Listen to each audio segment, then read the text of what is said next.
All right, welcome to Good Day Chicago in our 9 o'clock hour, everyone. Halfway through the work week. We're getting there. Here's a look at some of the stories that we were following for you this morning. You know, things have not been so sweet, shall we say, in Galewood. We'll tell you why people are not happy with the plans for the Old Mars candy plant. And some of Chicago's funniest people will be right here in studio to put a big old smile on your face. They're going to tell you all about a new movie that they just made and also where you can watch it. All right, it is the Super Bowl of everything this weekend, including the Super Bowl of parties. Babs Boards, who better, is going to join us to help you pick a spread worthy of the MVP award. She's our MVP. She is. Yeah. Here's our MVP in the weather department, Caitlin Cody. With a look at the forecast, Lake Michigan's still pretty frozen out there, but at least we got some warmer temperatures in the very near future. Did you see any joggers? I think this is the first time ever that I've looked at this live shot and not a single person is out there working out. True. Oh my goodness, no walkers either. Okay, here's the thing.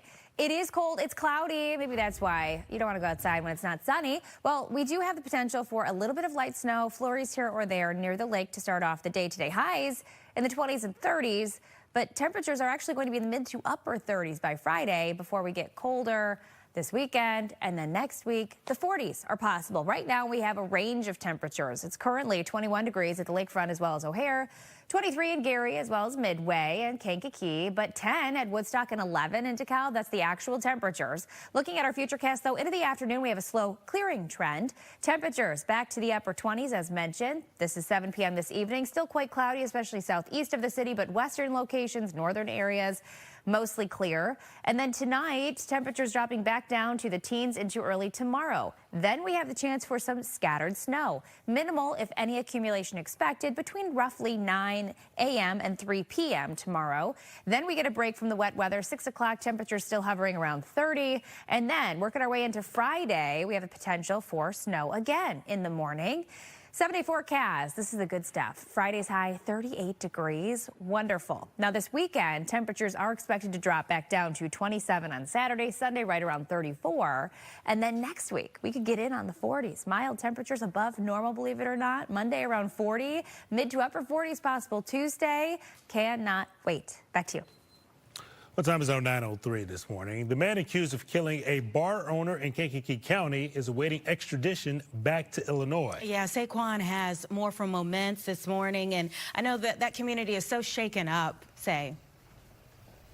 Yeah, exactly. Yeah, we're right outside of the Line Bar here in Moments, pretty much right along state lines here with Illinois and Indiana. But this is, of course, where investigators have been collecting evidence for the last couple of days now, which led them to the man who authorities say was behind an execution-style murder. Now, the man they're talking about is 47-year-old Julius Burks Jr. He was arrested in Hammond, Indiana, not too far from Gary Airport. Investigators say he is responsible for the shooting death of 30-year-old Courtney Drysdale of Moments. Now, this all started on Monday when Drysdale got to work to open up her bar at around 11 in the morning. And shortly after, Burks was seen on surveillance video walking into the bar and demanding money at the register. Now, officials say even though Drysdale did what she was told, Burks shot her twice, then ran away. No one else was inside the bar at the time of the incident. Before leaving, the suspect attempted to remove what he believed to be a digital recording device from the wall. However, investigators have recovered video evidence. By Tuesday afternoon, about 26 hours after this deadly shooting, the Kankakee County Sheriff's Office said Burks had been arrested. Courtney Drysdale was a mother of a young daughter and was deeply loved by her customers. Fox Chicago spoke to one of her friends who says she will be remembered for the bright light she brought into everyone's lives.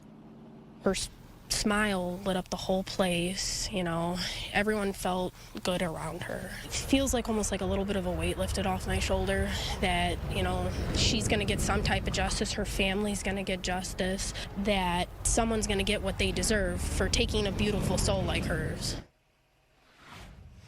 The Kankakee County Sheriff's Office says they were able to track down Burks with the help of several law enforcement agencies, including the FBI and the U.S. Marshal Service. They also thanked the public for providing authorities with tips and information. And guys, as for what's next, we heard from the Line Bar, who announced on social media just yesterday saying they will be closed until further notice. Meanwhile, Burks is currently held in Indiana, as we know, awaiting that extradition hearing, which could happen sometime this week. Back to you. It's like literally like 10 steps from there is that line in Indiana. All right. Another major development just earlier this morning in Minneapolis. Reporters are Tom Holman says that there will be a drawdown of federal agents in the city. He says effective immediately, 700 agents will be removed from Minnesota. Targeted enforcement operations have a focus on national security threats and public safety threats, and they are conducted effectively, safely, and appropriately. Again, this is smarter enforcement, not less enforcement. Holman says there will be increased cooperation between county jails and the feds. He says 2,000 agents will remain in Minneapolis. Well, people in Indiana have been burning up about their heating bills, and they will be protesting today in Merrillville as a result. People say the bills are out of control from NIPSCO, and we've seen a lot of them. You know, some people say that they're looking at owing $900. The Indiana Utility Regulatory Commission is meeting about NIPSCO's billing. We'll see if anything comes from that. That we will. And do we really want more robot delivery machines roaming the Chicago streets? Well, the council would like to know. They're asking people who live in the First Ward to fill out a survey about whether or not that this program should be expanded. You've probably seen them in Wicker Park or maybe even stumbled over one. The council said it really needs your thoughts because the program will end in May of 2027 unless the council approves an extension. Arlington Heights is not ready to watch the Bears move across the state line. Surprise, surprise. A group called Touchdown Arlington will rally next week to show there is still a lot of support for the Bears. The team bought the land where the former racetrack was, and I lost a lot of money there. The Bears haven't gotten some of the tax breaks from Arlington Heights that they want. And last week, the Indiana Senate approved a bill to create a Northwest Indiana Stadium Authority to pursue the Bears. I was listening to a couple of radio hosts yesterday, and they were talking about the fact that, like, Indiana has maybe a better overall financial package, but Arlington Heights, the land is more of what the Bears actually want in the end. So we shall see. You know, the FBI is helping the search for Today's Show host Savannah Guthrie's mother. Boy, oh boy, has this had everyone talking this week. 84-year-old Nancy Guthrie disappeared on Saturday night in Tucson, Arizona. Police say she was taken from her home in the middle of the night. KOLD-TV in Tucson says that it was sent a ransom note. Okay, the sheriff's office says it's taken the note seriously because, as CBS reported, the note had specific details about what Nancy Guthrie was wearing. What I'd tell you is, like any crime scene, we processed this crime scene. We gathered all the evidence we could, to include looking for what? Fingerprints, DNA, camera images, everything you can imagine. And we gathered that out. Those things have been submitted forward to labs, to technological companies to help us. And that's, we're like you. We're waiting for those returns to come back. Savannah Guthrie is pulled out of NBC's coverage of the Olympics in Italy toward the end of the week. I mean, who could blame her? She's been asking for prayers online. The LA Times reported blood was found in Nancy Guthrie's home, although police will not confirm or deny that. They're just saying that DNA samples were sent off. And I spoke with a reporter in that area yesterday on Live, and she said that obviously DNA could be a lot of things. It could be hair, it could be, yes, it could be blood, but they never specified what the DNA sample was of. Or who it belongs to as well, right? Well, a lot of people, they're upset with the NHL today. At the Stadium Series, a cancer survivor was given this chance to make a shot worth $1 million to donate to cancer charities. But he missed. So the league said that it would only donate $200,000. People online, they called it classless and said the league should have made the shot easier or just donated the $1 million. All right. Well, that's still a good chunk of change, though. Strike up the bagpipes. The Southside Irish St. Patrick's Day Parade Committee will reveal its 2026 Grand Marshal this morning. The Queen will be picked in a couple of weeks. The Parade Committee is still taking applications to be Queen through February 17th. The parade itself will be held Sunday, March 15th. And Rain or shine. Hopefully it's not like that. Oh, my goodness. Well, looking at that, you probably need a weekend getaway. Maybe all you need to do is to head north. Really? We'll tell you why Milwaukee says it has everything someone in Chicago needs to escape, even during the winter. It's 9:10. We'll be right back.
Time now 9:12 this morning. Live look outside. Temperatures about 20 degrees, but we could hit the 30s and even the 40s in the next couple of days.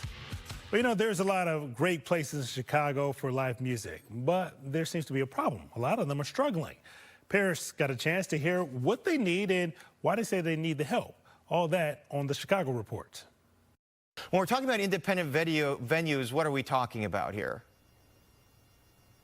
We're talking about mom and pop venues, independently owned and operated, not a, multinational corporation run space.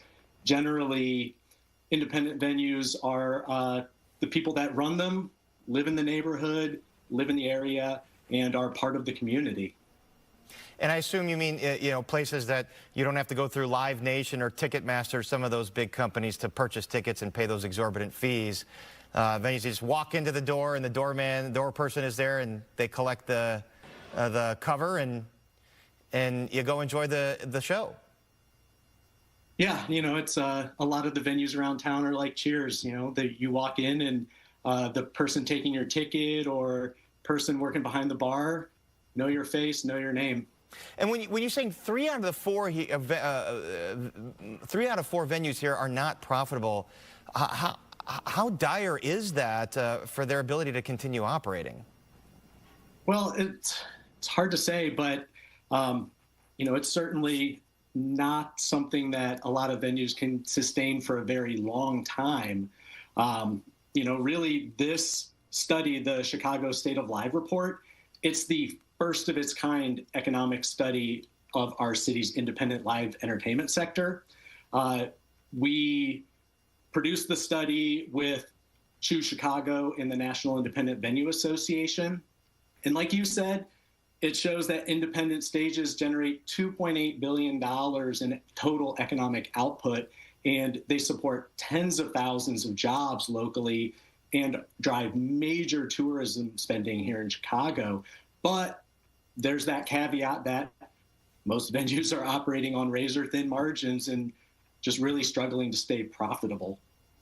Why do you think that is? What's the biggest culprit here? Venues are really expensive to run. That's one of the major points. And really, one thing that this study makes clear is that independent venues aren't just for fun.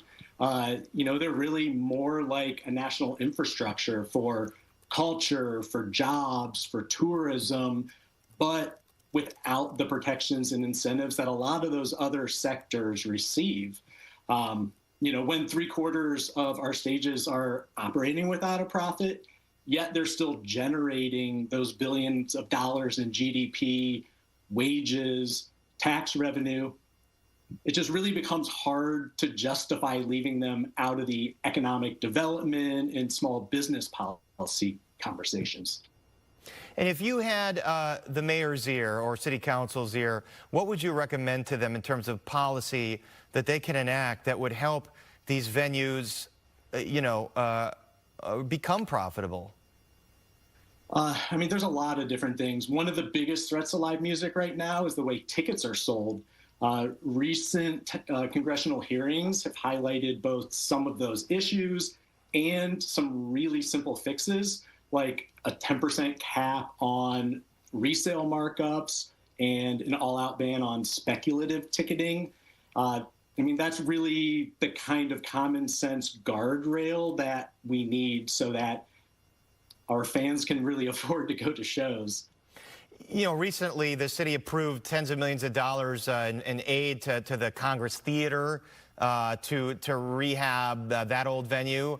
Do you find that kind of questionable when you've got places like yours that already are here and operating and booking bands, and places like Metro and places like Buddy Guys or any number of places that are already here? Do we need more venues, or is that going to hurt the situation more? I wouldn't say it's questionable. I would say when you look at what's happening right now with the Congress Theater, you can actually see what's possible when the city decides the venues worth saving. If city council can assemble tens of millions of dollars for support for a single project, one that's operated by a global live entertainment conglomerate, I have to imagine that it also could create opportunities for smaller independent venues, the ones that are already here anchoring our neighborhoods night in and night out. We got much more on this subject coming up a little bit later this morning on Chicago Now. Fred from 103.5 KISS FM is joining us to talk about some of his favorite waiting by the phone segments. You won't believe some of the stories he's heard from listeners. We're also talking with a local woman whose sourdough business is thriving thanks to her neighbors. She'll tell us how an online post led to a new endeavor. And it is impossible not to notice the music that plays at some of your favorite restaurants. We're talking with a local company that's responsible for what you've likely heard. Who's the celebrity behind?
Another cold day out there, snow-covered, ice-covered lake. It's gray, it's dreary, but here's the deal. You do not need to escape the cold in order to have a relaxing weekend getaway.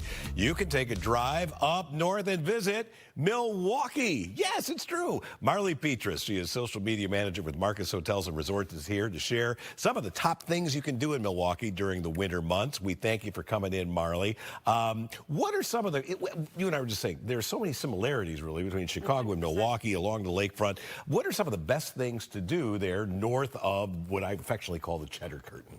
Yeah, for sure. No, there's plenty to do. Again, there is a lot of similarities, but first up, I always say the Milwaukee Public Market. Okay. There's just so many different vendors. My personal favorite is the Tiki Bar. So that's like a winter escape. It's basically like you're in a tiki dome. That sounds cool already. It's awesome.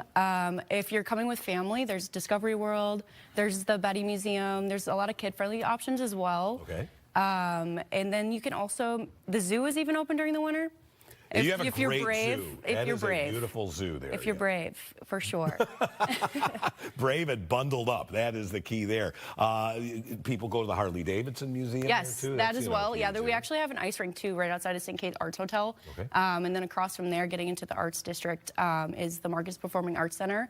So we just finished up Hamilton. There's also the Pfizer Forum, which is home of our Milwaukee Bucks, which we just played the Bulls last night. I know, you beat the Bulls. Rub it in, Marley. I had to bring it up.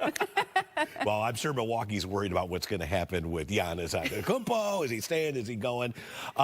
In addition to a thriving art scene there in Milwaukee, we've got great food in Chicago, but there's some wonderful places to dine in Milwaukee, aren't there? Oh, absolutely. There's some of the best steak food restaurants as well. We have Mason Street on one of our properties. We also have Milwaukee Chop House. Studio just opened at St. Kate. We just kicked her off last year, actually. Okay. And that's the majority like American food. We do have a sushi omakase program as well. There's a lot Where to you do. let the chef pick what 100%. That's yes. a way to go, I think. 100%. And we do little private dinners in the dark room, which is an intimate little seating area. About 20 people can fit in there. Intimately, we fit about 16 just for, some elbow room. It's good to have a little space around. Yeah, for sure. Everyone's digging in. All right. And then you've got great properties there for lodging, too, don't you? 100%. So, and I know you have one special place. Yes, which I'm about to talk about. St. Kate, the Arts Hotel, again, winter staycation, right? It depends on weather. So St. Kate offers just a lot of different options, so you never really have to leave the hotel. Right there. Yeah, you never really, that's the bar there. That's beautiful, my goodness. It's gorgeous. That's the dark room. This is arts forward. Oh, 100%. Okay. So anywhere from, we have an artist in residence, we have live galleries, we have like culinary art as well, which is where the studio is.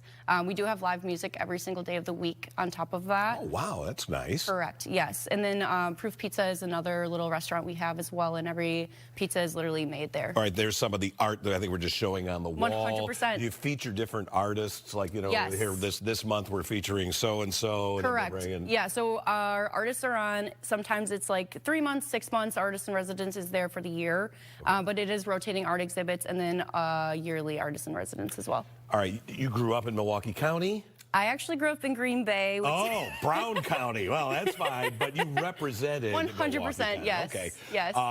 Real quick, give us like what you would say would be your ideal day/night in Milwaukee on Saturday. On a Saturday? Yeah, on a Saturday. What is Marley doing? So if I wake up, I am going to get coffee with my friends, and that would be locally, so that would be a Valentine, that would be a Stone Creek or anything like that. Okay. And then depending on the time of day I wake up, I will venture over to Tiki, grab dinner, and have a night out with my friends. And maybe go to a show or something. 100%. Yeah, good stuff.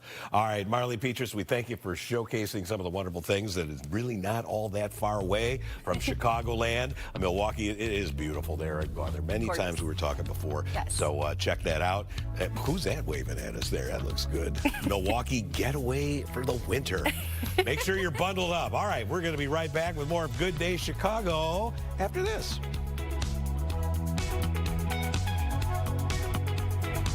This program.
right, we're back at 9:28 right now. Got to get to candy controversy in Galewood over a former Mars plant. Roseanne is live this morning with more on a community meeting tonight about the plant's future. Roseanne? Well, you know, the people we've been talking to this morning say that Mars Candy has been such a great neighbor that they're concerned that the housing developers want to put here now will change the character of their neighborhood, and they certainly want to have their say on this plan. So, on this 20-acre site on the far northwest side, this plant was operating almost a century, making Mars and other candy bars before closing last year. And now the developer, McCaffrey Interest, has proposed building 500 residential units here, including senior living, townhomes, and apartments. Some neighbors are worried about everything from overcrowded schools to water or potential sewer issues. It's going to crowd the neighborhood. Traffic, parking, not knowing what kind of people are coming to the neighborhood. So I just think that brings a lot of fear. Are you going to tonight's community meeting? Yes. I would just like to see everybody have a chance to voice their opinion and, you know, have a chance to be heard. Well, 29th Ward Alderman Chris Taliaferro says that he supports the project, but really encourages residents to show up at the meeting to weigh in with their potential concerns about the project. And once again, that community meeting is tonight at 6 p.m. It's at Redeemer Church at Oak Park and North Avenues. In Galewood, Roseanne Tejas, Fox Chicago. Thank you, Roseanne. And if you look closely where she was, a couple of flurries coming down, and along the lakefront, we're seeing just a wee bit of lake effect snow there. Definitely gray. Some of you are seeing some sunshine, though, especially well west of the city.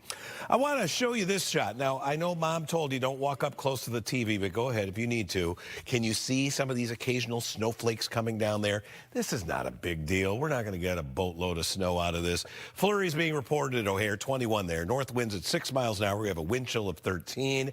So again, this is not a replay of last Friday when we had multiple inches of disruptive snowfall. 23 at Midway in the lakefront, only 15 at Woodstock, where it dropped down to about 4 this morning. 18 at Valparaiso, Michigan City, 21. And we've seen snowflakes falling south of Kankakee this morning. Lake effect snow going that far south. Now, the lake effect snow showers are not going to be much, maybe enough to coat the ground in a couple of spots.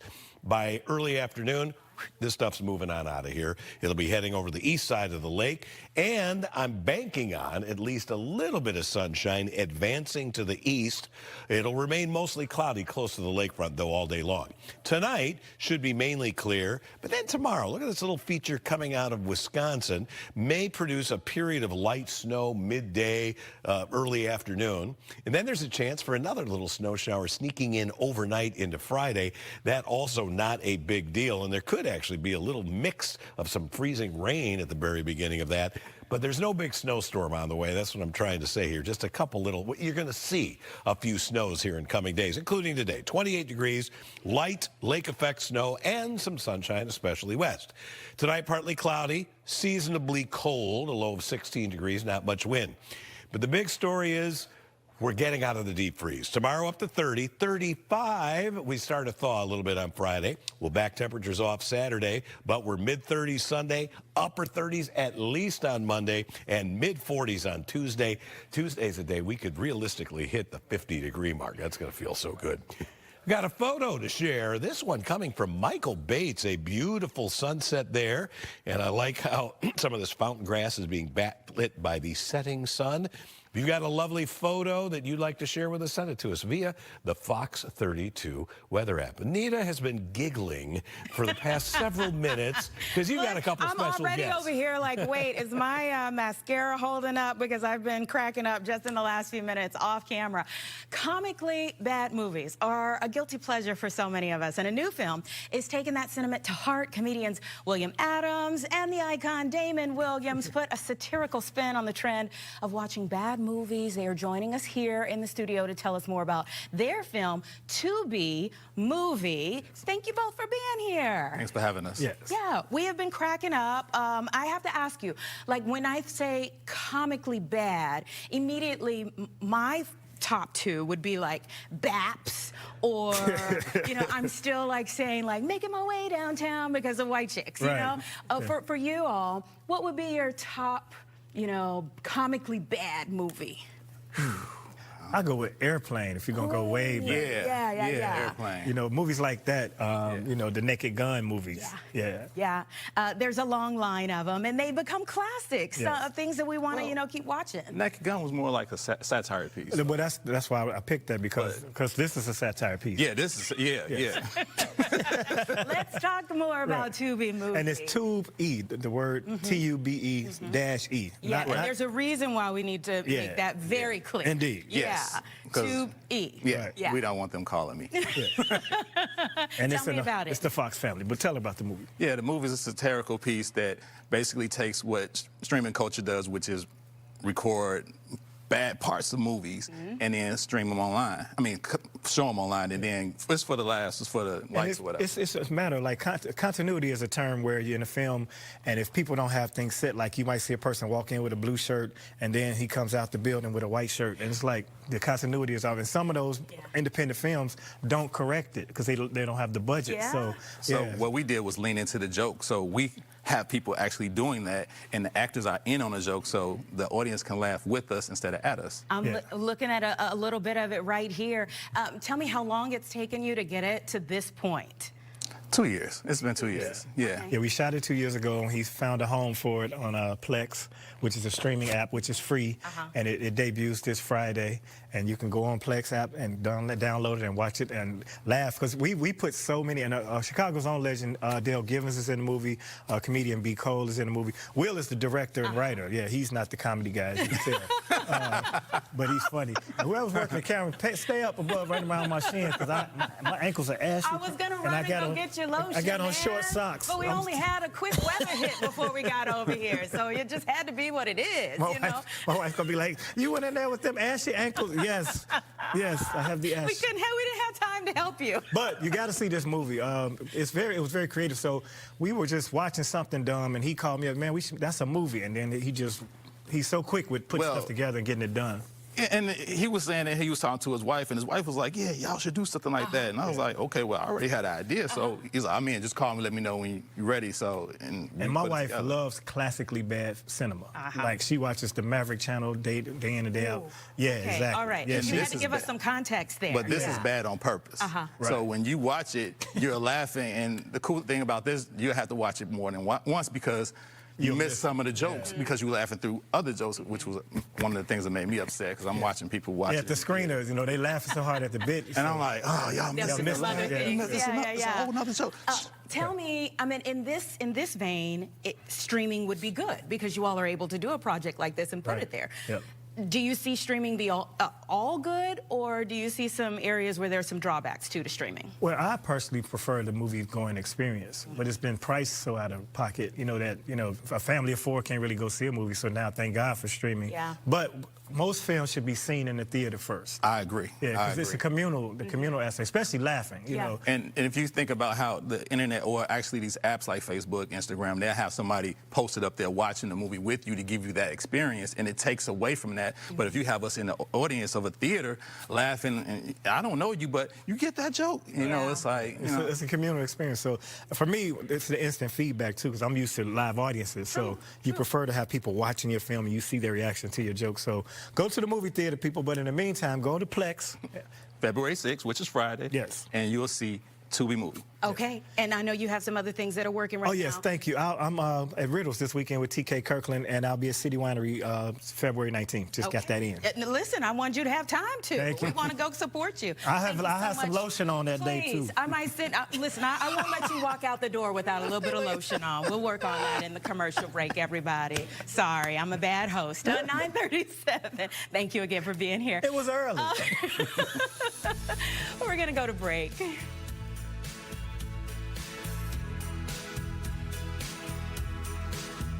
In my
right, the Seahawks and Patriots definitely have a lot to play for on Sunday. But you know what? You got to be the MVP of your own Super Bowl party. And if there is one person who knows about super spreads, it is Babs of Babs Boards. She joins us live from her own kitchen. Oh, that is fabulous. Welcome to my kitchen. Oh, this is my own cooking show this morning. Well, this is great. I think we had you on. Maybe you were doing a Christmas dinner the last time. Super Bowl parties, Yes, you know, yes. they don't have to take forever to prep for, and we also want to be able to watch the game. So you're going to guide us through kind of a Right. Babs-worthy Super Bowl party. What's your Right. game plan? Well, my game plan, no pun intended, is to have fun at my own party, like I always do. And the way you do that is you do it all in advance. So what I'm using today is a lot of these Terrapin Ridge pre-made dips that you're adding. This one I'm just adding cheese to. So this is the Hatch Chili Cream Cheese Dip. I just put cheese on top of it. I baked it for a few minutes to get it all nice, warm, and toasty. And that is literally it, Mike. It is so easy. That's simple. I want to watch the game too. Okay. Right? So why spend your whole time in the kitchen? It's that simple. This is really good. This is using their famous bacon, hot pepper bacon jam with a little bit of cream cheese, sour cream, real bacon. You're going to dig in with some chips. So good. I serve it right in these cast iron skillets that I made. Did you make How those easy is chips that? yourself, or are those just store-bought? Those are store-bought. You could have lied. Which is totally You could have fine, lied. right? No, I don't make my own chips. You know that. Wings. Yeah, all right, let's talk quintessential wings. Super What have- Bowl what have fare. you done here? This is not when we're dieting, Mike. This is not a diet plan for sure, right? But those wings, you could put them on the grill, but by this time of year, as you know, it's a little cold, so I just baked them right in my oven. I added, at the end, I just put some salt and pepper, and then I added this a nice kick. So I love that sweet, spicy. Okay. Also from Terrapin Ridge. I had made my own, I did make my own blue cheese dip. A You little can use dipping ranch sauce if you there. want Oh, to, those but look- I love making it all, right? I So like good, also, but wait a for minute, me, Babs. I like how you cheesy- have, yeah. I like how you have on your chicken wing platter, eat your veggies, the tongs. Oh, did you see that Yes. detail?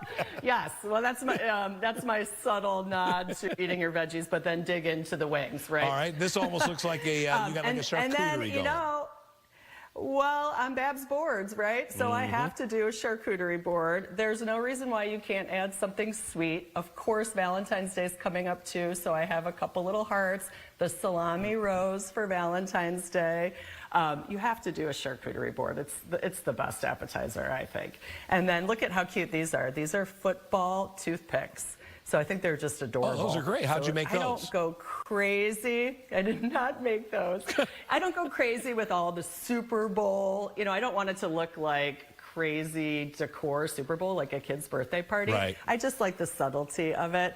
I have the pink roses on my island because of Valentine's Day is also coming up as well. And then after I'm done, I will come out and put the main course, which is chili that I homemade. All right. When did you my start family that? loves chili cheese Fritos. All right, hold on here, Babs. Oh, I When- would do this. Yeah. When do you start that chili? Like the night before? Do you start it now? And what do you recommend? I would make it the day before. Okay. It's going to taste better. You don't have to stress out on Sunday for the Super Bowl to make it. I would make this on Saturday, keep it in your refrigerator, and then just reheat it. It's going to taste great. It's Okay. going to taste better than the. Are you a making it the beans or same no day. beans gal? I love extra beans for Okay, me. I like okay. a little kick on it too. But I love having the kind of build your own. So I would put some bowls out and then serve this probably after the halftime show and have everyone put on whatever accompaniments they want to make All their right. own chili. And we need to have something sweet, too, at the end of the party, don't we? Absolutely. Absolutely. How great are these custom cookies? My favorite, Sprinkle Me This. She put these together. I did one plate for the Patriots and one for the Seahawks. Okay. And that's kind of how I bring the decor in to my spread. And then, like I said, Valentine's Day is not too far off. There's no reason why you can't do a Valentine's touch of Valentine's Day board for your Super Bowl party. Why not? So you can make this really easily. If you're have to bring something to a party, put this together. You are definitely making this look easy. Do you have maybe like one overriding rule of how to simplify things so that you can enjoy watching the game and talking to your guests? Yes. I mean, you'll see here, I don't have a million different dishes, right? I focused on a couple of things. I did it really well. But I didn't go overboard. So if you have a lot of guests, you just make more of the same thing. Don't have 45 appetizers. Gotcha. That's a big tip, I think. All right, I know you were very happy with the NCAA national champion this year being an Indiana Yes, but Anthony. you and Anthony there. But who are you picking, Seattle or New England? Who are you going to root for this weekend? So my daughter's boyfriend is a big Patriots fan, so I'm going Patriots. All right. Well, you've got a fabulous spread there. Love your kitchen. Babs, thanks for letting us come into your home today and show us how easy. Anytime. Yeah. Anytime. Yeah. I'll be over in a half hour. Save some food for me there. Okay. Babs. All right, Jake Hamilton today. What do you got there? Looks like something in a bottle. And are you actually going to be stomping some grapes? Well, you're going to have to see after the commercial break what happens there. But for now, Mike Kaplan, we're putting a cork on our time out here at Wild Blossom Meadery and Winery. And that's a lot harder than I thought it was going to be in Beverly. I think I did it. Let's see. There we go. Oh, I did. Look at that. I corked it. Boom. Done. And we're going to tell you how you can experience this, the perfect Valentine's Day experience when Good Day Chicago returns. I need to work out more. President's Day.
All right. if you haven't heard it yet, Get our background. if you can't tell from what's behind us, Valentine's Day is right around the corner. If you haven't made plans yet, we've got you covered. Take your partner maybe to a wine-making experience. Jake is over at Wild Blossom Meadery and Winery to get a closer look. That's right, guys. 10 days. You have 10 days until Valentine's Day. And listen, anybody can order a bottle of wine at a restaurant. It takes a special someone to make that bottle of wine. And that's what their Valentine's Day winemaking experience is all about. You get dinner for two, but more importantly, you get the entire winemaking, wine blending experience. And let's be honest, guys, you know, a huge part of that experience is the mashing of the grapes. So we're going to show you what it takes to do this. We've got Regina, who's in the process of doing it, and we've got Greg Fisher, who's the owner out here. Greg, one thing that we do want to emphasize to people at home is that the wine that they are making is not from the grapes that you're... This is just kind of a fun experience. Yeah, we actually make a grappa out of it. Yeah, so you're not having... this is not going to be your wine whenever you... But it is a part of the... It could be. If you really want it, you know, God help you. But it is a part of the experience. People get to try that. Now, I feel like people have seen this a lot in pop culture, whether it be viral videos or I Love Lucy. Yeah. But for someone who's never done it before, can you walk me through the process of what happens? First, we have to have our stopping gear. So everybody gets a little stopping gear, so a little there. So you want to pop your stopping. I'm sorry, are those fairly standard when it comes to grape stomping? Yes, everybody gets some stopping gear here. Several pairs of those. I think well done. Well done. Now, the thing is to stomp every grape. So we're looking for the juiciest couple for 2026. So it ends up being a competition with all the couples that are going to be out here for so Valentine's the couples will be mounting a stomping bucket together. Okay. And which other couple? If that's not love on Valentine's Day, Greg Fisher, I don't know what it is. All right, show me the process. So basically, you need to stomp on the grapes and kind of break each. I urge you to not create a new viral video, Greg Fisher. Yeah, don't fall. Actually, we usually hold on each one. And wow, it is a whole process. And you got to stomp every grape, because if you leave a grape behind, you're leaving juice behind. The end of the experience whenever people are coming out here, usually right before dinner, right? And then the winners will go home with a fabulous prize and get their. Look at that. So this is. I know, guys, back in studio, takes a lot of work. It looks like, for love of God, Greg, do not fall on live television. I do not want to be a part of a viral video. For people who want to come out for this experience, tell people. I mean, there's still you guys have sold tickets since we've been out here, which means you're running low on tickets. Tell people, because it's a winemaking, it's a dinner for two. Tell people where they can get more information. And if they do miss it, we do winemaking classes almost every weekend. And where can people find information on that? If they go to our website, wildblossommeadery.com, and getting these grapes all stomped up really good. All right, guys. It is it's the audio. Listen, it's a whole experience, guys.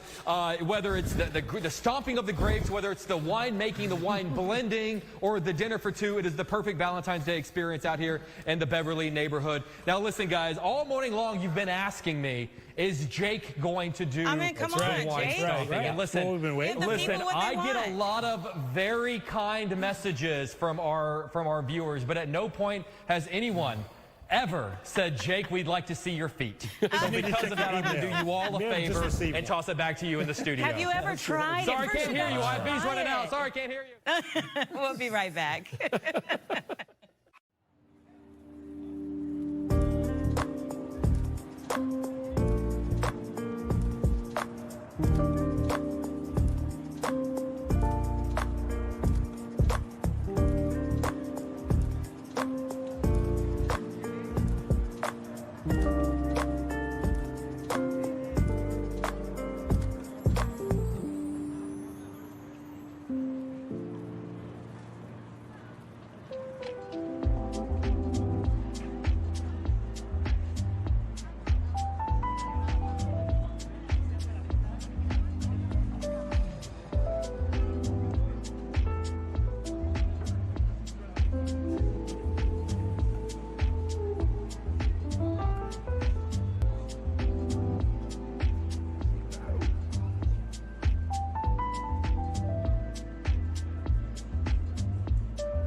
9:56 coming up. Okay, so sourdough, super popular during COVID times. Yeah. It's still thriving across my social media platforms.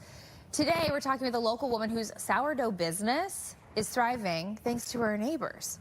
Thanks to her neighbors and thanks to a post she made during COVID that led to this thriving business. So we're going to be talking to her. Yeah. Also, there is a new documentary out. We've been talking about some of these controversial school district book bans going on across the nation, and we're going to learn more about a brand new film with its director and a librarian who spoke out in her school district about this problem. That all this is coming up on a very jam-packed hour of Chicago Now. It's starting about 3 minutes from now. We hope you join us.